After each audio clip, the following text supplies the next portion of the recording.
Bonjour Nicolas. Bonjour Emma. Comment vas-tu? Fort bien.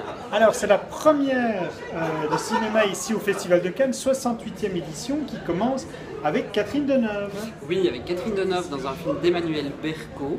Deuxième fois que dans l'histoire du festival qu'un film réalisé par une femme ouvre en fait ce festival, et c'est La Tête Haute. Avec également en distribution Benoît Magimel et un tout jeune acteur époustouflant. Rod Parado, oui, qui est vraiment surprenant, c'est son premier rôle au cinéma. Il est vraiment à vif, il correspond parfaitement au personnage. Comment c'était pour cette première expérience?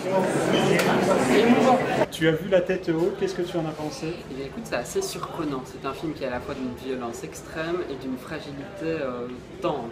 Il y a une manière de filmer qui est assez attendrissante, assez surprenante. C'est un film vraiment bousculant. C'est construit sous forme de chronique. Il y a une double séquence d'ouverture qui pose un cadre, qui met vraiment l'identitaire du protagoniste, qui est vraiment un personnage à vif. Ensuite, on va le suivre dans son évolution. Et c'est un personnage qui est complètement borderline, qui est limite de l'autre côté de la ligne. On pense qu'il est irrécupérable, qui est en marge du système. Et alors, le film est vraiment construit sans aucun jugement. Les personnes qui pourraient porter un jugement, c'est nous. Et c'est ça qui est assez surprenant, c'est le jeu que la réalisatrice parvient à mettre en place avec le spectateur. Alors moi j'ai titré sur mon site que cette 68e édition était celui de l'année de la femme. Tu es d'accord avec moi ou pas du tout? Non. Pourquoi? Alors ça l'est, oui et non, dans la mesure où il y a un film réalisé par une femme qui ouvre le festival, où Agnès Varda reçoit une palme d'or d'honneur, où il y a deux femmes en compétition, mais ça reste assez maigre dans l'année de la femme. Je pense que pour savoir si c'est vraiment l'année de la femme, il faut aussi voir par rapport au film et aux personnages qui sont mis en scène dedans. Il y a quand même pas mal d'actrices qui sont présentes. Oui, mais est-ce qu'elles ont des choses à défendre? Et là, ça, on ne le saura qu'une fois qu'on a vu les films. 100% du jury de la Queer Palm sont des femmes.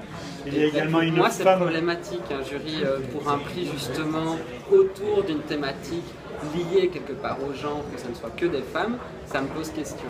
Et qu'est-ce que tu penses alors du jury de la compétition officielle? À quel niveau? À tout niveau. Ah ben écoute, ce film a reçu une jolie poitrine depuis toujours. Donc voilà. Vas-y. Est-ce que vous irez encore au 3-14 mixé cette année? Est-ce que vous irez encore au 3-14 mixé cette année? Je ne peux pas cette année, mais je félicite à les 3-14.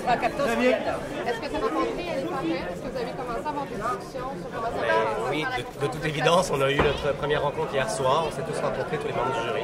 C'est bien.